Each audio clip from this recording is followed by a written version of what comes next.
वह तीनों पहले इस्कॉन टेम्पल घूमने गए, उसके बाद जुहू चौपाटी पर आ गए। यहाँ का नज़ारा देख गौरी काफ़ी खुश थी।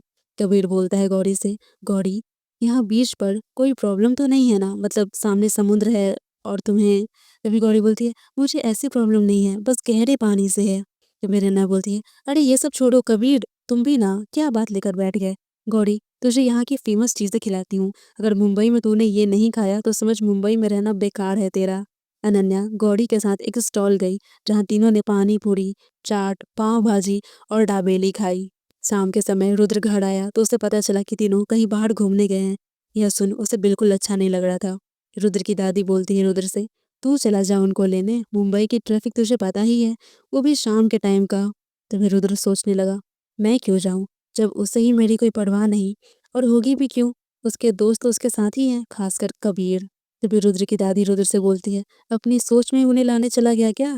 तभी रुद्र बैठ गया सोफे पे और बोलता है, वो लोग खुद आ जाएंगे जब उनका घूमना हो जाएगा। रुद्र अपने कमरे में आ गया, पर वो काफ़ी परेशान था, कभी रूम में तो कभी बालकनी में बस चक्कर लगाए जा रहा था। फिर कुछ सोचते हुए वो बाहर निकल गया। तभी रुद्र की दादी उसे टोकते हुए बोलती है, अब कहाँ जा रहा है। रुद्र कबीर से लोकेशन पूछ उन्हें लेने चला गया। तो बोलता है, तीनों को लेने रात हो जाएगी तो कैब भी नहीं मिलेगी उन्हें। उसे जाता देख दादी बहुत खुश हो रही थी। वो बोलती है, सीधा बोल के जाता कि इस घर की बहू को लेने जा रहा हूँ। वो तीनों बीच में सनसेट देख वहां से मॉल आ गए थे। मॉल के अंदर गए ही थे कि गौरी को रिमीशा दिखी, और वो किसी लड़की के साथ गले लगकर हंस के बातें कर रही थी।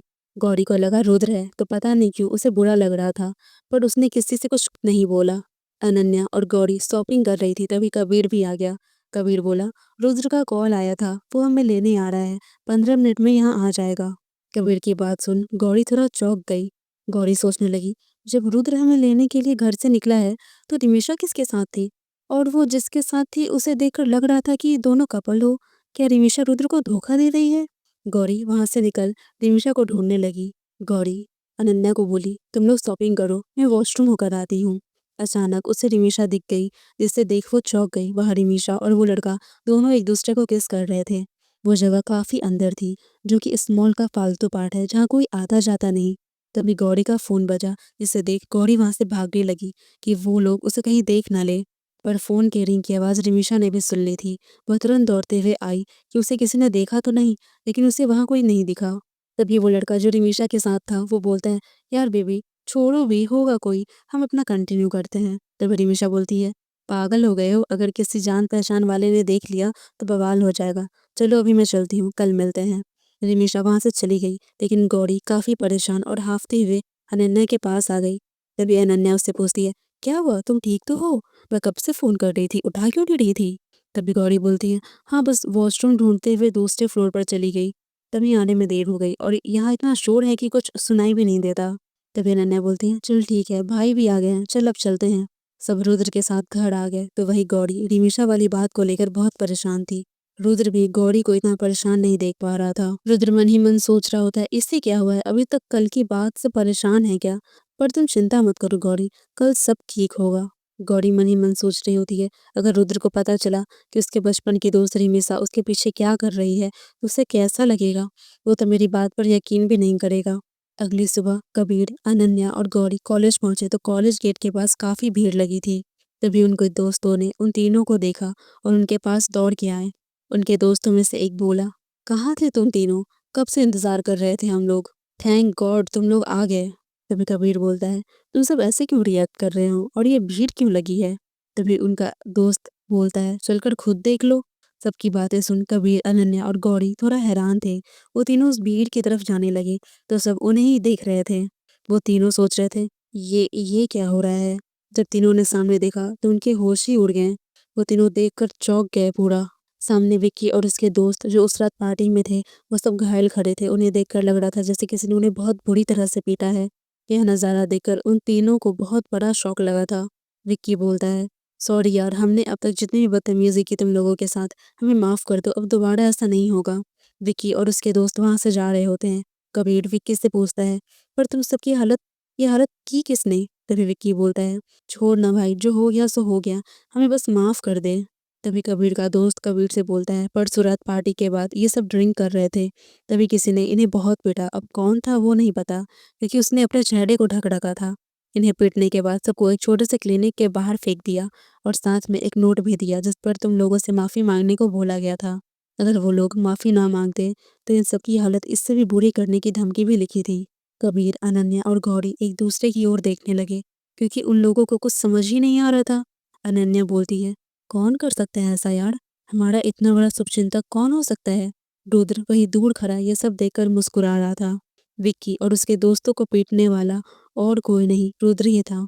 उस रात गौरी के लिए दवा लाने जाना बस एक बहाना था। वो तो उन सबको सबक सिखाने गया था। तभी स्टेज पे से एक अनाउंसमेंट होती है जिसमें कहा जाता है अगले हफ्ते से कॉलेज फेस्ट स्टार्ट होने वाला है, तो जिन स्टूडेंट्स ने जिस एक्टिविटी में पार्टिसिपेट किया है वो उस जगह तुरंत रिपोर्ट करें। कुछ ही दिनों में कंपटीशन के दिन भी पास आ गए थे। कंपटीशन से एक दिन पहले अनन्या भी अपने ग्रुप के साथ ग्रुप डांस रिहर्सल कर रही थी। अनन्या जब से कॉलेज में आई है तब से डांस कंपटीशन की विजेता रही है, तो इस बार भी कंपटीशन जीतना ही चाहती थी। तभी अचानक से स्टेज टूटने की वजह से अनन्या का बैलेंस बिगड़ गया और वो गिर गई, जिसकी वजह से उसे काफ़ी चोट आ गई। उससे अब खड़ा भी नहीं हुआ जा रहा था। अनन्या को इस हालत में देख गौरी काफ़ी घबरा गई। उसने तुरंत कबीर को कॉल किया और दूसरे साइड फ़ोन उठते ही उसने सारा किस्सा सुना दिया। थोड़ी ही देर में रुद्र वहाँ दौड़ते हुए आया और अनन्या को उठाकर तुरंत हॉस्पिटल ले जाने लगा। तभी गौरी सोचती है, मैंने तो कबीर को कॉल किया था, लेकिन रुद्र यहाँ कैसे? पर अनन्या दर्द से बुरी तरह चिल्ला रही थी। सारी बातें भूल उसे संभालने लगी। वो अनन्या को बोलने लगी, अनन्या बस थोड़ी देर और, रुद्र गए हैं डॉक्टर को लाने, प्लीज खुद को संभालो। तभी रुद्र डॉक्टर को लेकर आ गया। डॉक्टर उसे चेक करने लगा। डॉक्टर अनन्या से बोलती है, चिंता की कोई बात नहीं है, बस इनके पैर में मोच आई है, कुछ दिन आराम करेंगी तो ठीक हो जाएगी। डॉक्टर ने अनन्या के सिर और हाथ पर लगी चोट पर पट्टी कर डिस्चार्ज कर दिया उसे। हॉस्पिटल से डिस्चार्ज के बाद तीनों घर आ गए। उसे इस हालत में देख दादी माँ और सुधा जी काफी घबरा गई। तभी रुद्र बोलता है, अब ये ठीक है, पैर में मोच आई है और सिर और हाथ पर हल्की चोट है। कुछ ही देर में कबीर भी दौड़ता हुआ घर आ गया। वो बोला, अनन्या तुम्हें ये चोट कैसे लगी? तुम लोगों ने मुझे बताना भी जरूरी नहीं समझा? कबीर को ऐसे दोनों पर चिल्लाते हुए देख गौरी कुछ समझ नहीं पाई।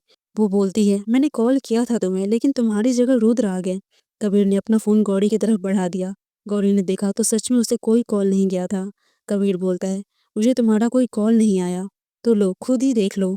खैर छोड़ो, तुम ठीक हो ना? तुम्हें कोई चोट तो नहीं आई?